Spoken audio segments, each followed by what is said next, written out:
Welcome to Good News Kingston. In a time that there seems to be a lot of bad news, we wanted to bring you local good news. So, Good News Kingston. I'm your host, Dan Hendry. Today we have Inspire Local joining me. Inspire Local is an event led by real business owners to gain and share knowledge while cultivating community. At its core, their desire is to foster community through real conversation and collaboration. I'd like to thank Katie Ross of Inspire Local for joining me today. Hi, everybody. Thanks for having me, Dan. No problem. So tell us a bit more about Inspire Local. Well, like a lot of people, there has been a lot of change. So Inspire Local was originally supposed to be an all-day conference happening here in Kingston. I had pulled together a great group of local business leaders to sit on a variety of panels to talk about things like business strategy, branding, brand building, and brand awareness. And very quickly, about 3 weeks into kind of launching that, we realized with all of the changes happening around the world with COVID-19, that an event was no longer going to be an option in person. And we also felt that it would be a little tone deaf if we continued on with that conversation that was planned for that day.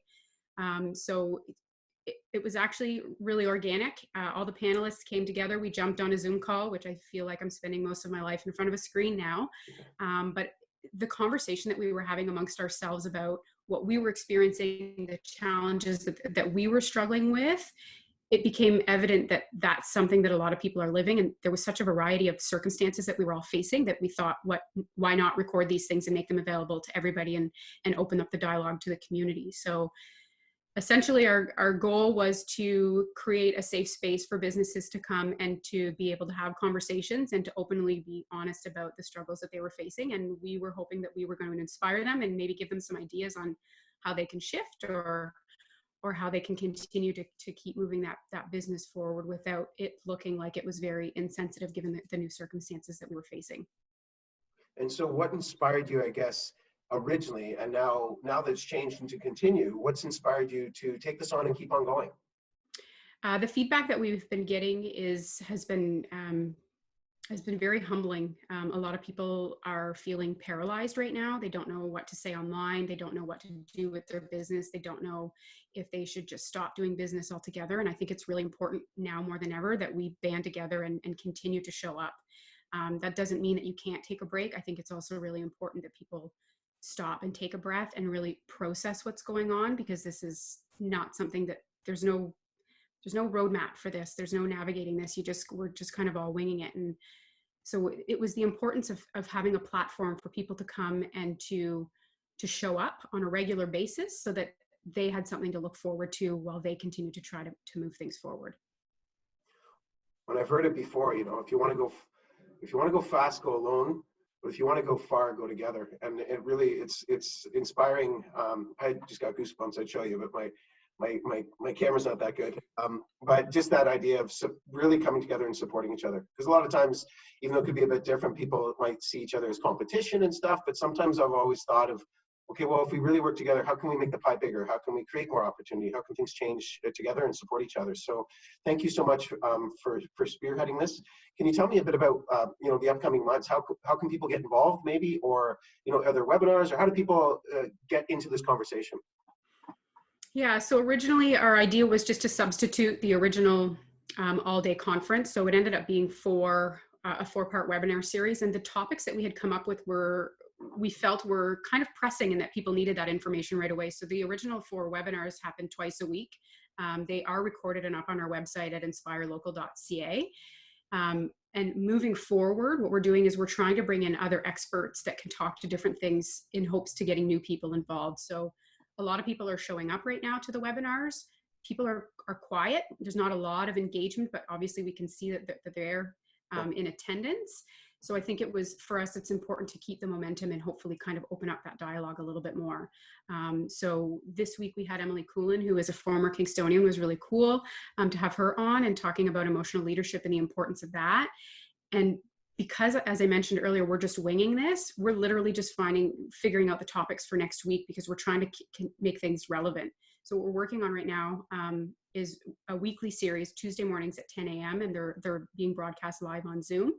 And then we're posting these to YouTube, and the links are available on our website. So what we're working on for this Tuesday, we're still looking at securing. We have a few people in mind, but this Tuesday's theme is going to be rethinking your customer experience. We've identified some people locally that are doing amazing things right now with their businesses, and we're trying to get them on board to come on and talk about how they maybe redeveloped a service or redeveloped a product. And then the following topic that we're hoping to spearhead is thinking about your online presence, because there are still a lot of businesses that aren't even online.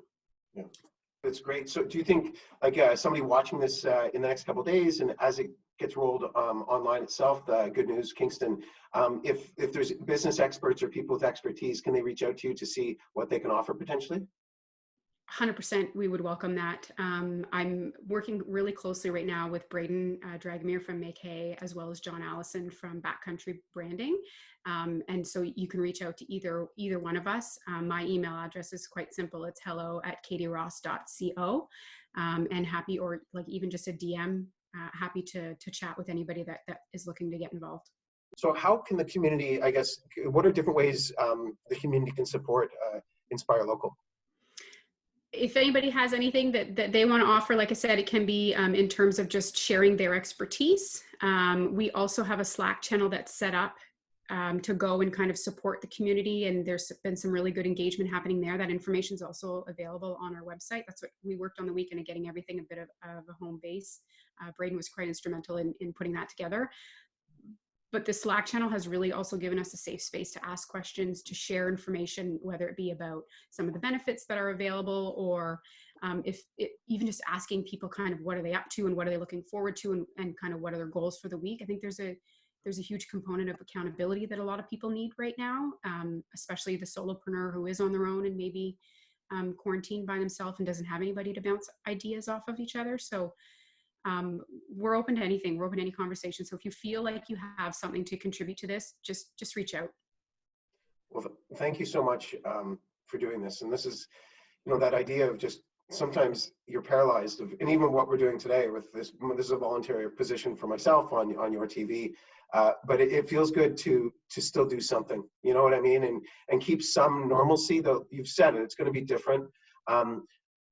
But it helps to have these little pieces of things that you can look forward to, and I think what you're doing is tremendous. I mean, the idea of collaboration, and sometimes we use the word a lot, right? But this is a time that we've truly seen people push aside different differences and things and start seeing how we can move forward together.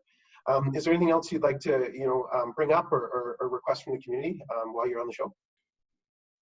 There are a lot of people that are still receiving a regular paycheck and that still have money to buy right now. So I do think it's important that people continue to sell, but I also think that you need to remember that your audience is watching you right now. They will remember you when we come out of this. People are going to remember all this feel-good stuff. So even if we are all struggling right now, there is something to look forward to, because we are going to hear about it, and people are going to talk about this at the end in terms of who did what and who really kind of supported each other. So I think it's important to do what you can, and sometimes doing what you can is just liking and sharing a post or commenting about a past experience, because I really think that we need to remember the impact that the small businesses have on our local economy, and without them, who knows what would happen. I don't even want to think about it. So if you can support local, that's I guess my biggest takeaway in terms of what you can do as a whole. It really is our choice, a lot of our, a lot of how we spend our money also shows what we prioritize. And so you're 100% right. There's a lot of opportunities to support local business or local services looking at things differently. So Katie, thanks again for coming to my home, I guess, and coming on the show. And I appreciate you letting me into your home. And thanks everyone for watching this. Thanks for watching Good News Kingston, and we'll see you soon via Zoom on YourTV. Thank you. Thank you.